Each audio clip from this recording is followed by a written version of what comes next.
Hi there, and welcome to Doug Addiction, where we talk about everything health-related with a focus on self-advocacy. And as you can see by the title, today we're talking about IBS. So I was diagnosed with IBS, it was in my early 20s. So what I'm going to do is I'm going to just kind of tell you about my experience with my GI issues with IBS. And kind of just take you along the journey of the progression of my issues and what I've done that's worked, what hasn't worked, and I'm gonna let you know how I finally got to the root cause of my IBS. So like I said, I was first diagnosed with IBS when I was in my early 20s. How it first happened was I got like a really bad intestinal flu. Like it was just awful. I had runny stools, just cramps like you wouldn't believe. And I was just like in the bathroom constantly. And I mean, I was just a young guy. I, didn't know if I should go to the doctor for something like this. I mean, I obviously would now, but I was just like, well, whatever, it'll pass. It's just some kind of a stomach bug. So, yeah, and it eventually did pass, but then soon after that, I went to the bathroom, had a bowel movement, and the toilet was completely full of blood, like murder scene, bright red blood. And I was shocked, and I was like scared that something was seriously wrong with me, because blood isn't supposed to come out of there unless something's super wrong. So then I went to the doctor. I don't think I had a family doctor at the time, so I ended up just going to a walk-in clinic. And so this doctor, I told him what was going on, and he's just like, oh yeah, he's like, well, you have IBS, like irritable bowel syndrome. And I'd heard of that. I had just very recently heard of that because I knew a person who had irritable bowel syndrome. So I'm like, oh, okay. So he prescribed me a drug called Dietitian, and I've been on it ever since. It does do something for me, like it reduces bloating and gas for sure, but I mean, I've tried to go off it. I definitely feel better when I'm on it, but it's not fixing anything. It's kind of masking some of my symptoms, but that's about all it's doing. So this doctor didn't do any kind of tests. There was like no stool test or colonoscopy, which I'm thinking if a patient comes to you with like bloody stool, maybe you would send them for a colonoscopy and, rule out things like bowel cancer, colon cancer, inflammatory bowel disease. But no, he just gave me a pill. Whatever. I didn't know any better at the time. My symptoms got progressively worse over the years. The bloating got worse, constipation, I was very irregular. It was getting really frustrating. It was around this time where I went for my first colonoscopy, finally. I'd been living with GI issues for a number of years. I want to say 3 or so years. So I went for a colonoscopy. It was unremarkable. They didn't find anything. So I should mention that over these years I have had, and I didn't, this didn't occur to me at the time as to something that could be contributing to my issues, but I had food poisoning a number of times, and still present day, the last couple years, I'm sure I get it. I get food poisoning once a year. I don't know if it's just my luck, but yeah, so, and bugs like that sometimes hang around in your gut, which I wasn't aware of. And I've done a lot of antibiotics, and especially as a youth, kind of in my teenage and pre-teenage years, I would get strep like every year and end up taking antibiotics for it. And I've had quite a few surgeries, and you end up taking antibiotics usually, and yeah, so a lot of antibiotic use, which we know now. Depletes, I mean, it gets rid of the bad bugs, but it also, totally changes your microbiome and kills a lot of that good gut flora that helps us properly digest our foods. And I was wiping that out, and I wasn't even aware of it. Then I actually sought out a naturopath because, I found Western medicine wasn't helping me. The drug I was taking was barely helping. So I went and saw my first naturopath, and overall it was a good experience. He got me on a really good fiber supplement with psyllium husk. I still take psyllium husk, but the stuff he made for me had like some really nice herbs and stuff in it that also relax your bowel, so helped get me regular. And then he put me on a few supplements that helped with my digestion and relieved some bloating. But it helped, but my symptoms didn't go away, and eventually came back in full. If I didn't stay on the supplements that he gave me, the issues just came back. Another thing that really wrecked my gut, and my gut's never been the same since, was in my late 20s, I was diagnosed with testicular cancer. So I ended up having surgery, and then I had to undergo chemotherapy. I think I went 4 3-week rounds. And by the end, I was feeling really rough. I had really depleted my gut of any healthy bacteria. And I haven't felt the same since. I've just, my energy's been low. Like, I've just had random inflammation ever since then, like joints, and I mean, when your gut's inflamed, you're going to be inflamed in other parts of your body. Even your brain gets inflamed, and you get head fog, which is awful.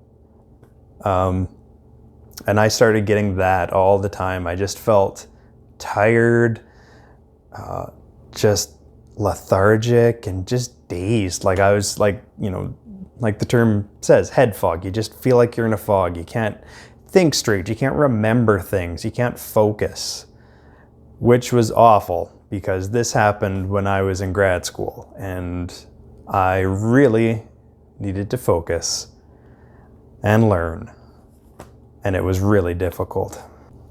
So what I should have done right after chemo, which I also didn't know, is probably go on around to some serious probiotics to try and build up that healthy gut bacteria. But yeah, like I said, didn't have that information then. So after that, I ended up seeing a different naturopath, just because I was in grad school, kind of far away from home, far away from my naturopath. And he put me on a protocol for candida, I believe.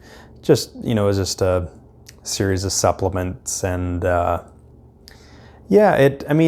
it helped a bit, but like the same thing, it didn't get rid of my symptoms. Like I stayed on these supplements as long as I could, but eventually the symptoms came back. So yeah, then I got like really sick. Like things got really weird, and I was getting like really lightheaded. I would see stars and get dizzy. I'd have weird like tingling or numbness in my limbs, and I'd stand up and I just feel like I was gonna pass out. So I went and got some tests done, and they couldn't sort out what it was. I also noticed though that my stools were looking really weird. Like I can't explain it. There's just some weird kind of lighter colored things floating around. What do? I wasn't gonna like scoop it up and put it in a jar and take it to the doctor and be like, what is this? So got out my camera, took some pictures, and then next time I was home, I went to the doctor and I brought in my camera, and I was like, yeah, my stools are looking really weird. Like, can you check this out? So Doctor looked at them and she was like, yeah, that doesn't look normal. So I ended up doing a stool test. My first stool test ever, where you go home and, poop in a bowl, scoop it out, take it to the lab, and yeah, they take a look at stuff. They look for bugs. So it turns out I had C. diff, which is a really nasty, invasive stomach bug that people often pick up during hospital stays. So, I did spend quite a bit of time in the hospital during chemo treatment. So I don't know if that's something I picked up there. I'm not sure, but anyway, it was nasty. So then I ended up taking some antibiotics for that. And for whatever reason, when I was on these antibiotics, I felt amazing. Like energy, focus, like the brain fog just lifted and I felt great. Unfortunately, when I stopped taking the antibiotic, my symptoms came back. Not the crazy, dizzy, weird C. diff stuff, but like the bloating, the brain fog, the tiredness came back. And I went and got another stool test done because I'm like, maybe the C. diff didn't totally go away, but that's not what it was. It was totally clear. But the doctor's like, yeah, well, you should have taken like a heavy course of probiotics after, right after you finish these. And I was like, well, it would have been nice if someone told me that before, but it's a little too late now. I tried taking probiotics, but by then, I'm pretty sure the bad bacteria had just built up. And by then, I graduated from grad school and was working, but still struggling with my gut issues. So my family doctor, finally have a family doctor that I see regularly, which is great. So my family doctor referred me to a gastroenterologist, and I've gone for 2 colonoscopies since then. This time there were some polyps that they removed, which is fine, and they tested them and they are benign, but there's just something they need to stay on top of.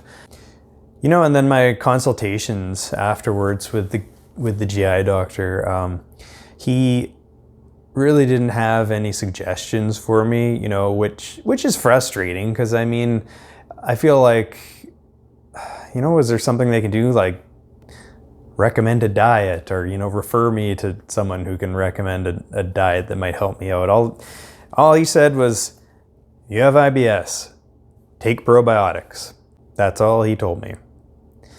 And we need gastroenterologists. They were really helpful. They're the only, a colonoscopy is the only way you're going to detect colon cancer, and for people with stuff like Crohn's and colitis. But someone who has IBS, which they don't really know what's causing it or what's going on, then they're just like, take probiotics. Thanks, man. Yeah, so I continued to struggle with cramping, bloating, random inflammation, brain fog. So I decided to look for another naturopath. I found one, and this was quite an experience. So I go see this guy, and he takes me up to his office, and we do a bit of an intake. I think I filled out like a really long questionnaire, which he didn't even look at. I don't know, he might have read my name and like my reason for coming, but I don't know. I have no problem with a long questionnaire. I think they're great if the doctor actually takes the time to look at them and review them. Otherwise, you're wasting my time, right? We're doing kind of like an intake interview, and so he's asking me a number of questions. All of a sudden, this car starts honking incessantly outside of the office. And I'm like, it's really distracting. And he's just kind of like, okay, I think I can go out there and make this honking stop or go away. And I'm like, what? He's like, I think I know what that is. I'll make it go away. I'm like, all right, buddy. So he gets up, leaves the office and goes outside to talk to someone in a car, like, what should never happen during a doctor visit, whatever kind of doctor you are. So he comes back in, the honking stopped. He didn't explain who was honking or why they were honking, but it stopped. So then he proceeds to do my physical exam, something called auricular therapy. What he does is you lay on a table and he puts one hand on your wrist to measure your pulse. And auricular has to do with your ear. So he holds up, I'm guessing they're like supplements or homeopathic drugs, something like that. Holds them up to your ear and then measures your pulse to see if it speeds up or slows, I don't know, something like that. To see, your ear tells you if you need the drugs. I don't fucking know. It sounds like bullshit to me, right? But anyhow, so that's what this dude does, and found some drugs that worked for me, I guess. And he also did, and I can't remember what kind of a test this is, but it's like a food sensitivity or allergy test, but it's a weird thing that he did. So he's like, you have to pay for it. And he asked if I wanted it. And they take a little like blood sample from you. They just kind of like prick your finger. And I'm like, okay, well, they like must analyze it and some kind of, scientific merit to it. But so I asked him about it, and because he said he was training to do this type of test. And I'm like, all right. So he's like, yeah, so I kind of do it and then I send it off. I can't remember where it was, where they did the same test or whatever. But here's the kicker. They use a plate, and you're like, oh, a plate, like some kind of like medical or like scientific device, like a plate that you eat off of. And they put different kinds of food on there. And the blood sample is just for the tester to have the essence of the person that they're testing for. So they can just channel that person and find out what they're intolerant to. Science. And when I heard this, I was like, what the fuck, dude? Like, seriously? But at the same time, I was desperate because like, it had been years, 10, 15 years of suffering with GI issues. And, with the brain fog and inflammation, I was just like, whatever, go ahead and do it. So this guy's scientific experiment, he discovered that I was intolerant to meat. And then he sent it off to his lab, and whether he did that or not, I don't know. But it also said that I was intolerant to meat, so try avoiding that. Went on this meatless diet, vegetarian diet, for maybe a couple months, I would say. And I mean, it's fine. I enjoyed it. I found some new recipes. The diet didn't do anything for me. I didn't feel any different. So yeah, ruled that out.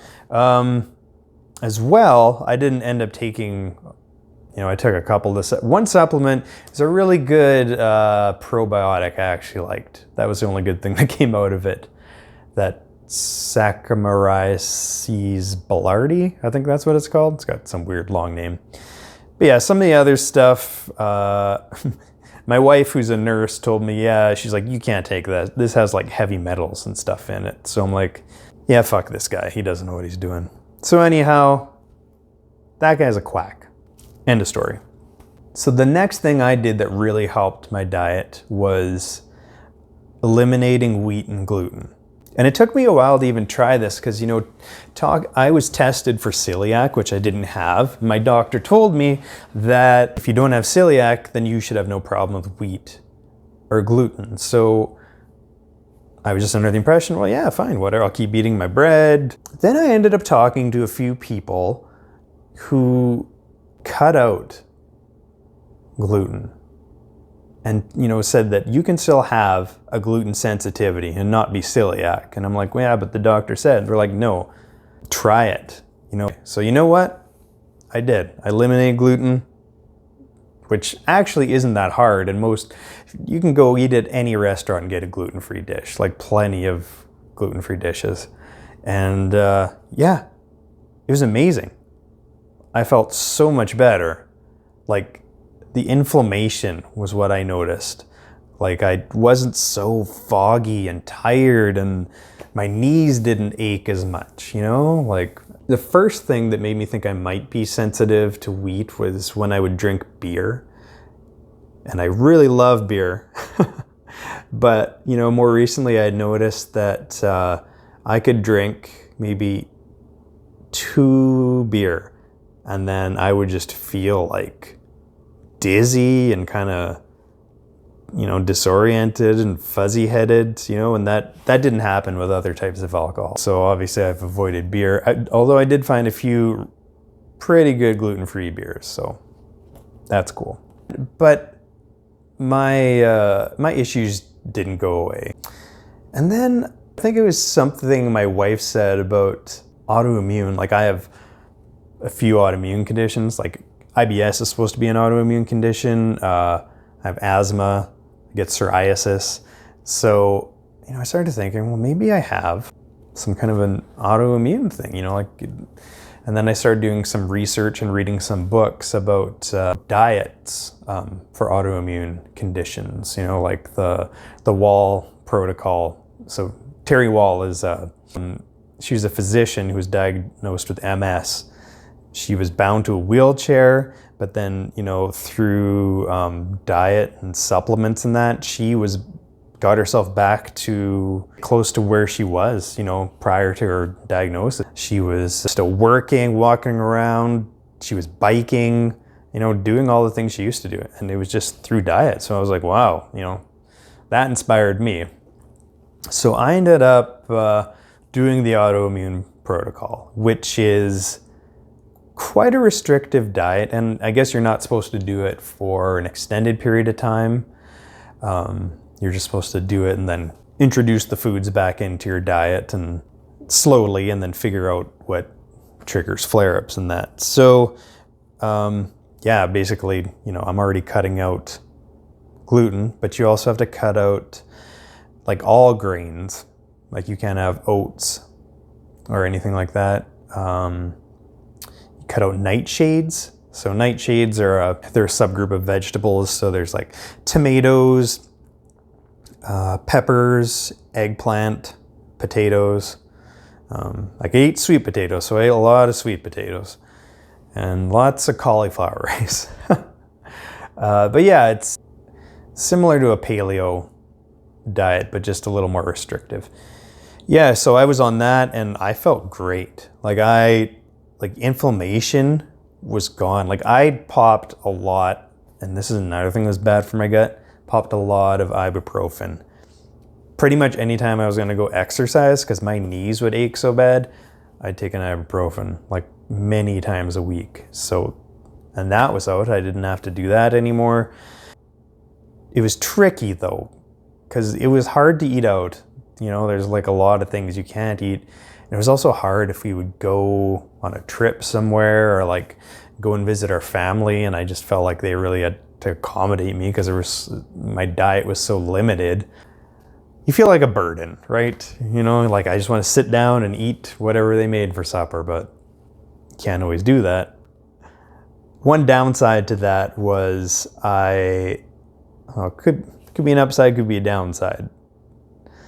At first it was an upside. I was losing weight. It's always good to trim down. I'm fairly lean to begin with. I started losing too much weight.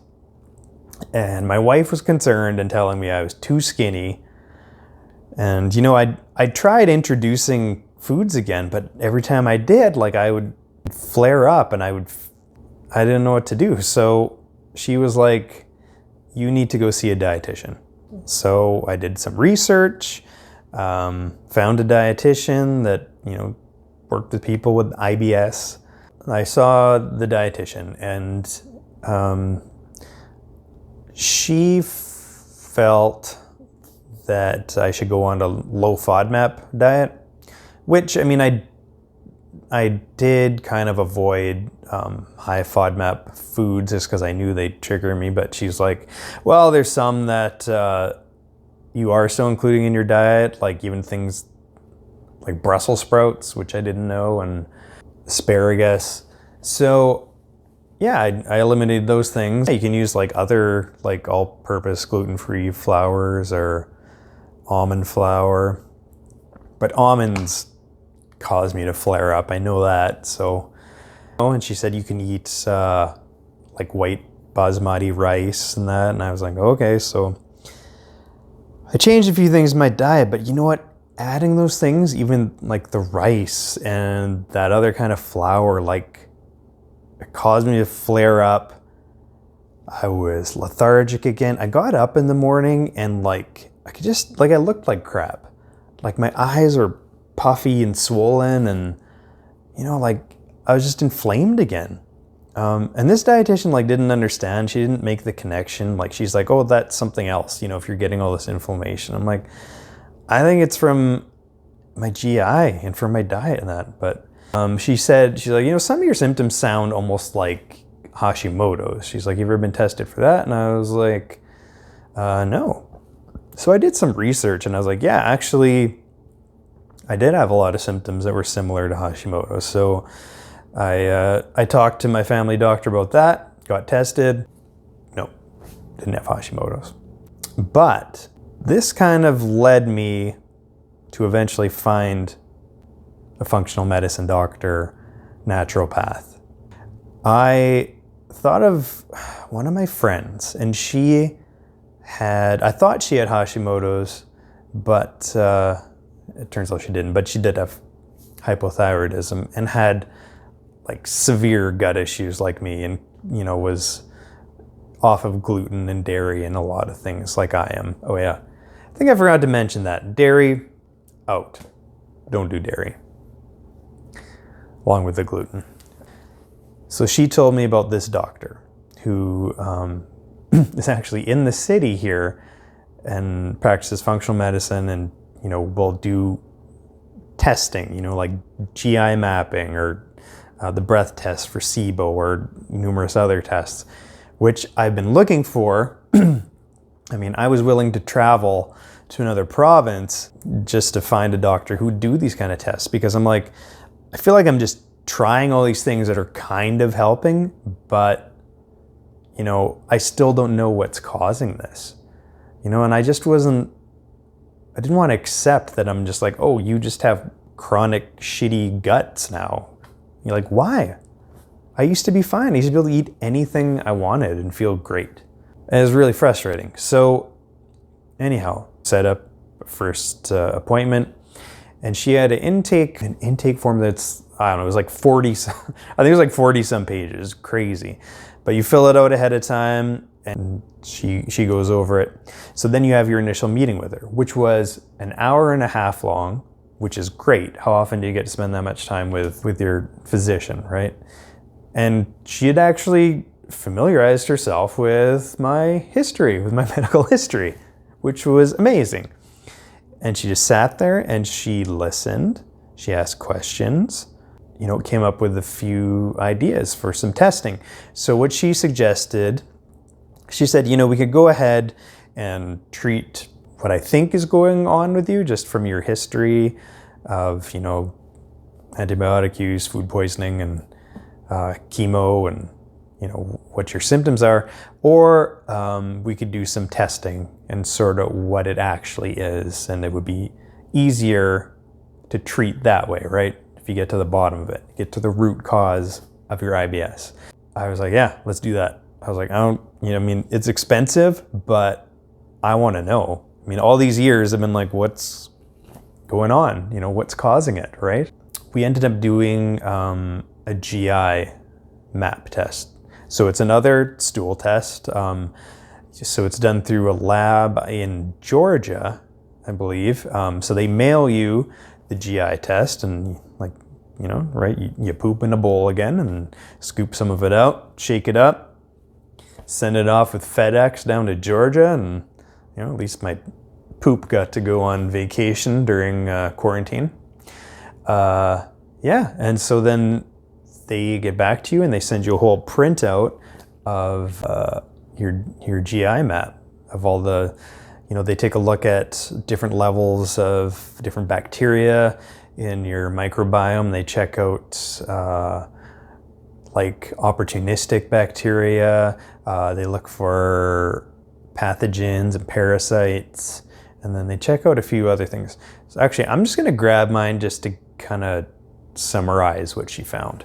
So I don't know how well this is going to show up, but so this is kind of what it looks like. So the stuff in red is like extremely out of whack. Some things show up as not detected, other things show up as, slightly elevated. Yeah, or some things might be low. Like I guess I was low in one of these normal floras. According to my GI map results, these are some things that could be causing my IBS. H. pylori was one of the things that were detected.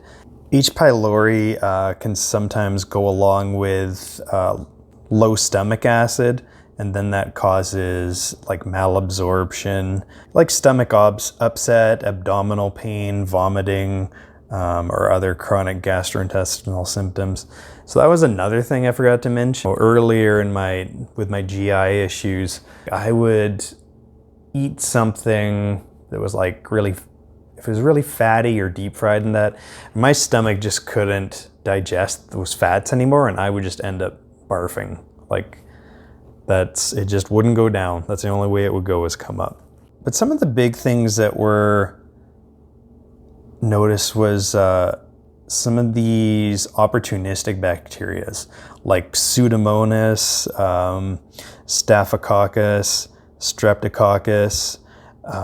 So those were detected, and these things can all cause inflammation, constipation, and basically, and some of these things are linked to SIBO. So SIBO is small intestinal bacterial overgrowth. Basically, that's where good bacteria, which should be in your lower intestines, in your bowel, which ferment food, break it down, and that's where that should happen. Well, these bugs work their way up. If you're in dysbiosis, and they work their way up, into your upper gut, and then they start to ferment foods up here. And that's when you get the bloating and the discomfort and the inflammation. So she kind of figures that might be going on as well. So I also had like high normal levels of steatocrit, so indicating that there's some fat in the stools, which doesn't surprise me. I know I have trouble digesting fat. Yeah, so this other level noted that there was pancreatic insufficiency, and then there's also high levels of beta-glucuronidase. So this is an enzyme that is made in our liver. So it helps in phase 2 detoxification in our liver. This impacts how our body breaks down toxins. From what I've read, it's good to have a good amount of this, but if you have too much of it, basically any toxins that were rounded up or binded, it knocks them loose, and then they're just free to like float about the body again. And also it can cause an increase in hormones like estrogen in your body, which is not good to have high amounts of estrogen. I don't have to go into this in a lot of detail, but it was just amazing to have this information. Just to know that there's something going on that's causing this. I didn't all of a sudden just wake up one day and have chronic shitty bowels for the rest of my life, Something's actually causing it. Such a good feeling. Now what? Got down to the root cause. My doctor has put me on a protocol. So we're actually using the cell core supplements. So even before I got my GI results back, she put me on a protocol for drainage and something else. So basically it's just to get your liver, your gallbladder, your digestive tract ready for drainage, because the next part of the protocol has to do with eliminating all the toxins and bad bacteria that's in your gut. And you need to have sufficient drainage, otherwise that stuff's just gonna sit there and you're gonna feel like crap. So that's our approach. I'm going to do a follow-up video just about the cell core protocol and probably do some updates as we go along and see my progress. I can tell you right now, I did the drainage and I've just started the Para 1, Para 2, and a few other supplements. But for the drainage, I definitely felt more energetic. I started sleeping better. I'd say some decrease in bloating, nothing like huge or anything. Yeah, but I definitely am going to do an update and just a video on the protocol that I'll be following, and let you know how it goes. If it's expensive, I'll say that, but I mean, if it's something that's going to work, can you really put a price on your health? I don't think so. And so along with that, the cell core protocol, I'm going to be on a biphasic SIBO diet. And it's really similar to the autoimmune protocol that I was already on. So it's not that big of a change for me. For a lot of people, it will feel super restrictive. There's a couple more things I can't eat. Like I can't have sweet potato. Can't have maple syrup, which I was using here and there. Starch powders like tapioca starch, arrowroot starch, which I would use, and if I'd do any kind of baking or make paleo pancakes or something. So those are out. However, I can have nightshades again, so yay, I get to have peppers. But no alcohol, and supposed to cut down on your coffee too. You're supposed to, but I cut down a little bit. But I mean, honestly, that's the only thing that kind of gets me through my morning sometimes. There's one more thing I wanted to mention. Time-restricted eating. That's something that has really helped me. So basically, you've heard of intermittent fasting. It's kind of like the same thing. So I found that with restricting my eating window, I try and stick to like an 8 hours of eating window and then 16 hours of fasting. So why is this important? Well, just like any other part of our body, we need to give it rest, right? So we need to give our GI tract a rest. We need to give it a break. I used to eat like all day. I would be hungry right when I get up in the morning, and I would eat, and I would snack. I'd eat my meals during the day, and I would snack like almost right before bed. Sometimes I'd wake up in the middle of the night and I'd be hungry, and I'd get up and have a snack. And I was eating a lot of carbs then, so I feel like I would just kind of have those like sugar crashes, right? Where your blood sugar would crash. But yeah, I never thought. I was like, you need to give your gut a break. And it made such a difference for me, like the bloating. You give your gut, your small intestine, a chance to brush all the debris out, and clear through the, what is it called? Peristaltic movement, something like that. You give it a chance to do that, and it's amazing how great you feel. Like, I could think more clearly in the morning. I get up, I just have my coffee, maybe a fiber supplement, and I'm good to go. Eat around noon. Feel great. In summary, what wrecked my gut? Antibiotics, chemotherapy, food poisoning, probably C. diff, diet, the way I was eating constantly all day, every day.